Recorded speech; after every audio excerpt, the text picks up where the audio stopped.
The balance sheet of limited company disclosed the following position on 31st 12/1999. The balance sheet of limited company disclosed the following position on 31st 12/1999. Balance sheet కొట్టండి. Liabilities amount, assets amount. Liabilities amount, assets amount.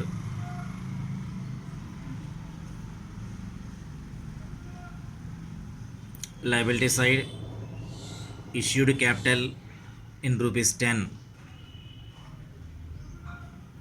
Issued capital in rupees 10. Shares 8 lakhs.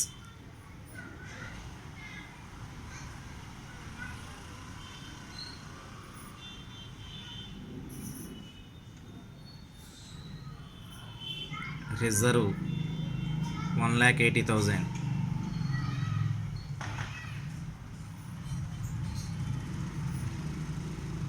Profit and loss 40,000. 5% debentures 2 lakhs. Current liabilities 2,60,000. Fixed assets 10 lakhs. Current assets 4 lakhs. Goodwill 80,000. Total 14,80,000. 14,80,000.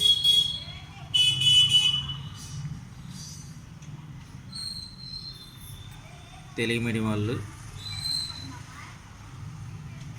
Limited company యొక్క ఆస్తి పట్టి limited company యొక్క ఆస్తప్పుల పట్టి 31/12/1999 limited company ఆస్తప్పుల పట్టి 31/12/1999 ఈ క్రింది విధముగా ఉన్నది. రాసుకున్నాము. తెలుగు మీడియం వాళ్ళు నోట్బుక్లో రాసుకోండి, ఎందుకంటే ఇంగ్లీష్ మీడియం లెక్కే ఉంది. తెలుగు మీడియం లేదు కాబట్టి నేను చెబుతున్నాను, రాసుకోండి. లిమిటెడ్ కంపెనీ ఆస్తప్పుల పట్టి 31/12/1999 ఈ క్రింది విధముగా ఉన్నది. పట్టిక కొట్టండి. ఆస్తప్పుల పట్టిక. అప్పులు మొత్తము, ఆస్తులు మొత్తము. అప్పులు మొత్తము, ఆస్తులు మొత్తము.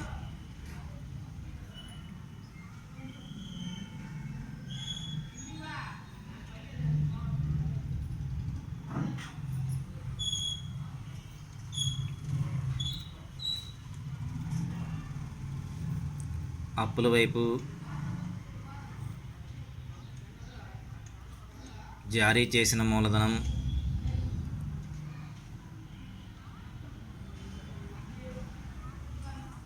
ఒక్కొక్క వాటా 10 రూపాయల చొప్పున. జారీ చేసిన మూలధనం ఒక్కొక్క వాటా 10 రూపాయల చొప్పున. అమౌంట్ కాలంలో 8 లక్షలు. రిజర్వ్ 1,80,000 రూపాయలు. లాభ నష్టాల ఖాతా 40,000 రూపాయలు. 5% డిబెంచర్లు 2 లక్షల రూపాయలు.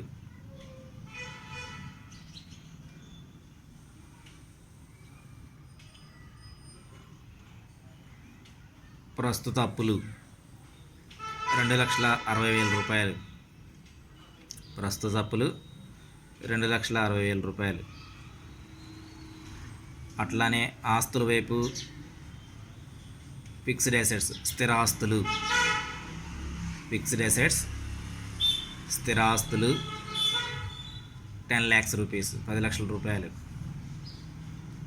కరెంట్ అసెట్స్ ప్రస్తుత ఆస్తులు 4 lakhs, goodwill 80,000, goodwill 80,000, total 14,80,000, 14,80,000.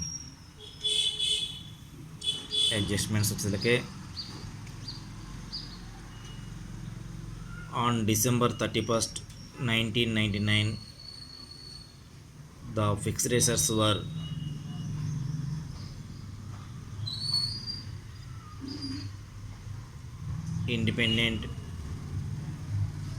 independently valued at the rate of 7 lakhs and goodwill 1 lakh rupees.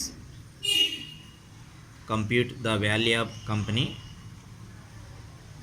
share by net asset method.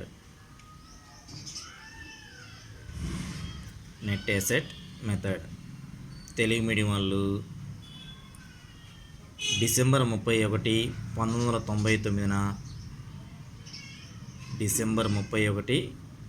1999 స్థిరాస్తుల యొక్క విలువ 7 లక్షల రూపాయలు, స్థిరాస్తుల యొక్క విలువ 7 లక్షల రూపాయలు మరియు గుడ్విల్ విలువ 1,00,000 రూపాయలు, గుడ్విల్ విలువ 1,00,000 రూపాయలు. నికర ఆస్తుల పద్ధతిలో వాటా విలువను లెక్కించండి.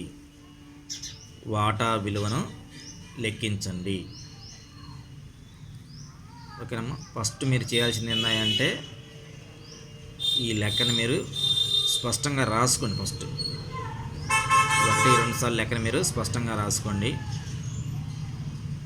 రాసుకున్న తర్వాత ముందు లెక్కను ఒకసారి చదవండి. బ్యాలెన్స్ షీట్లో లయబిలిటీ సైడ్ ఏముంది, అసెట్స్ వైపు ఏముంది అనేది చూడండి. అట్లానే అడ్జస్ట్మెంట్ సర్దుబాట్లు ఎలా ఉన్నాయి అనేది కూడా గమనించండి. ఆ తదుపరి మాత్రమే మీరు సొల్యూషన్లోకి వెళ్ళవలసి ఉంటుంది. ముందు ఈ లెక్కను మీరు రాసుకోండి. ఫస్ట్ ఒక బుక్లో, మీ యొక్క రెగ్యులర్ బుక్లో లెక్క రాయండి. 1-2 సార్లు దాన్ని చదవండి. చదివిన తర్వాత మాత్రమే మీరు సొల్యూషన్ జోలి పోండి. మనం ఇక్కడ కార్పొరేట్ అకౌంటింగ్లో షేర్ వాల్యూ వాటా విలువ లెక్కించడం, అది కూడా ఏ పద్ధతి ద్వారా, నెట్ అసెట్ మెథడ్, నికర ఆస్తుల పద్ధతి ప్రకారం మనం వాటా విలువను లెక్కిస్తున్నాం. ఫస్ట్ పద్ధతి వాటా మూల్యాంకంలో 2 పద్ధతులు ఉన్నాయి. నికర ఆస్తుల పద్ధతి, రాబడి పద్ధతి. Net asset method, yield method. వీటిలో మనం చేస్తుంది ఏంటిది, నెట్ అసెట్ మెథడ్ గురించి చెబుతున్నాం. ఈ నెట్ అసెట్ మెథడ్లో మనం లెక్కను చేయబోతున్నాం. మీరు ఆల్రెడీ లెక్క చెప్పి ఉన్నాను. ఆ లెక్కను మీరు నోట్బుక్లో స్పష్టంగా రాసుకోండి. రాసుకున్న తర్వాత ఇప్పుడు నేను చెప్పబోయే సొల్యూషన్ గురించి మీరు ఆలోచించండి. నెట్ అసెట్ మెథడ్లో ఫస్ట్ మనం తీసుకోవాల్సింది అసెట్స్.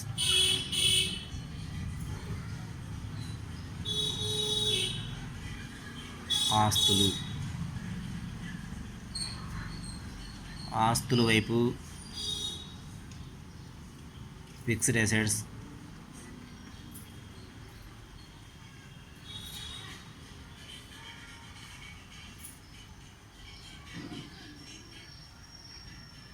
స్థిరాస్తులు. ఫిక్స్డ్ అసెట్స్, స్థిరాస్తులు.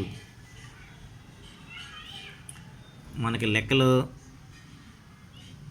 10 lakhs ఇచ్చాడు, కానీ అడ్జస్ట్మెంట్లో దానికి విలువ 7 lakhs అన్నాడు. కాబట్టి డైరెక్ట్గా మీరు ఇన్నర్ కాలంలో కాకుండా అవుటర్ కాలంలో 7 lakhs, ఆ తర్వాత కరెంట్ అసెట్స్,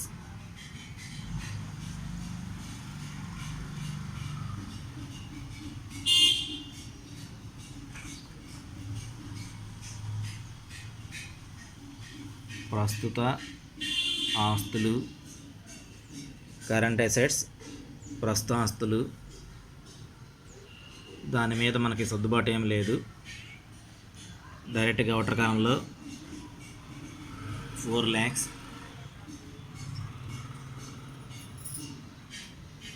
4 lakhs.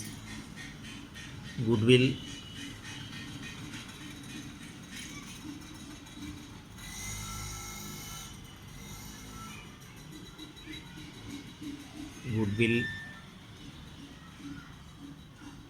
మనకి లెక్కలో 80,000 ఉంది, కానీ అడ్జస్ట్మెంట్లో మనకి 1 lakh ఇచ్చాడు.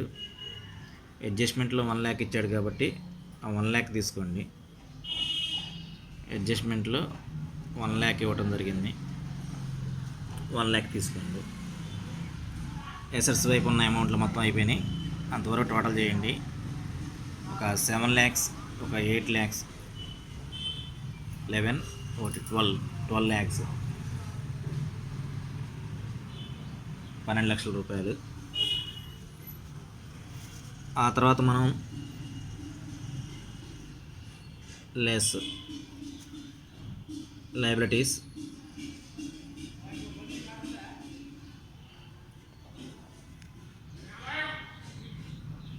అప్పులు, లయబిలిటీస్ అప్పులు తీసేయాలి. అప్పులు అయిపోయి ఇష్యూడ్ క్యాపిటల్ రాదు, రిజర్వ్ రాదు, ప్రాఫిట్ అండ్ లాస్ రాదు. 5% డిబెంచర్స్ వస్తాయి. 5% డిబెంచర్స్, 5% డిబెంచర్లు, 5% డిబెంచర్లు, 5% డిబెంచర్లు. మనకి లెక్కలు 2 lakhs ఇచ్చాడు. ఆ 2 lakhs రూపీస్ తీసుకోండి. కరెంట్ లయబిలిటీస్,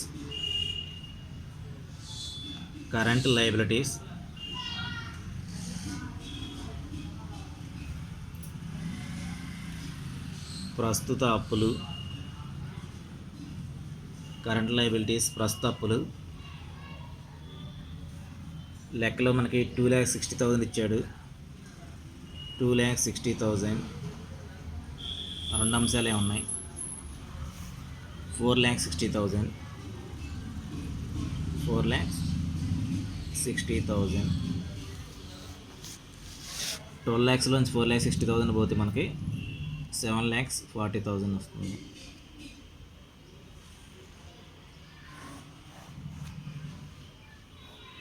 $7,40,000 వస్తుంది. దాన్నే నెట్ అసెట్ అంట.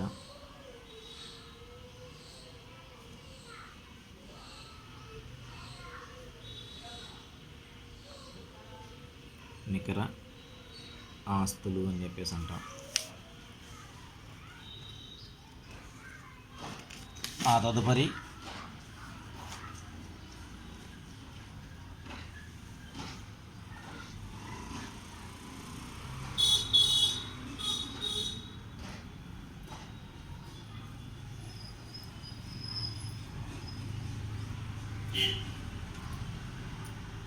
Value of equity share,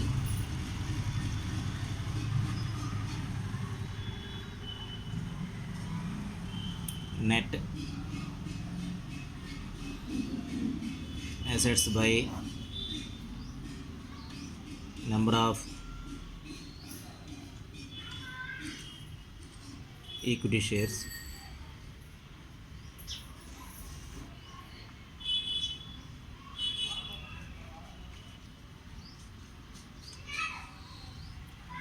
equity వాటా విలువ ఈక్వల్ టు నికర ఆస్తులు బై ఈక్విటీ వాటాల సంఖ్య.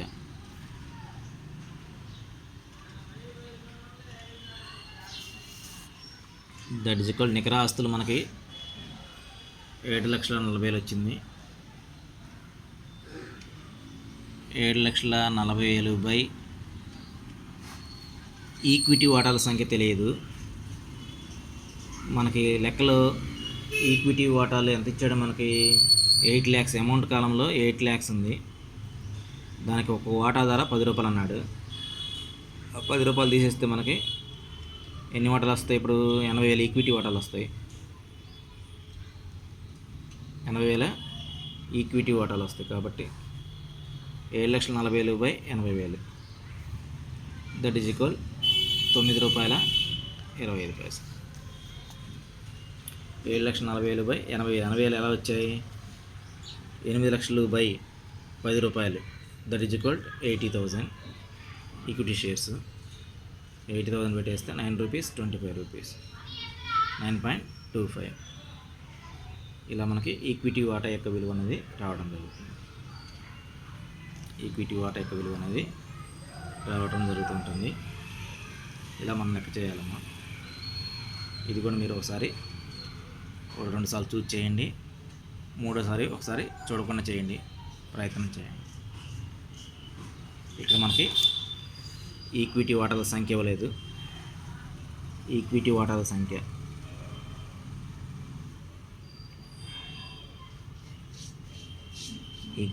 సంఖ్య ఎలా కనుక్కుంటున్నాం? ఈక్విటీ వాటాల సంఖ్య ఎలా కనుక్కుంటున్నాం అంటే వాడు అమౌంట్ కాలంలో ₹8 లక్షల ఉంది. 8 లక్షలు బై ఒక్కొక్క వాటా యొక్క ధర ఎంత అన్నాడు? లెక్కలో ₹10 అన్నాడు. 8 లక్షలు బై ₹10 వేసుకుంటే మనకి 80,000 ఈక్విటీ వాటాలు వస్తుంది. ఓకేనా? దాన్ని మనం ఇక్కడ డివైడ్ బై చేయడం జరిగింది. నికర ఆస్తులు 7,40,000 మనం పట్టికలో కనుక్కున్నాం. పట్టికలో కనుక్కుంది 7,40,000. దాన్ని ఇక్కడ 7,40,000 బై దరిజుకోల్డ్ 80,000 ఈక్విటీ వాటాలు. ఎలా వచ్చింది 80,000 ఈక్విటీ వాటాలు? 8 లక్షలు బై ₹10 వేస్తే మనకి 80,000 ఈక్విటీ వాటాల సంఖ్య వస్తుంది. ఆ 80,000 ఈక్విటీ వాటాల సంఖ్య చేత భాగిస్తే మనకి ₹9.25. అంటే షేర్ యొక్క విలువ ఎంత అంటే ₹9.25. ఓకేనా? ఒకసారి మళ్ళీ లెక్కను కూడా చూడండి.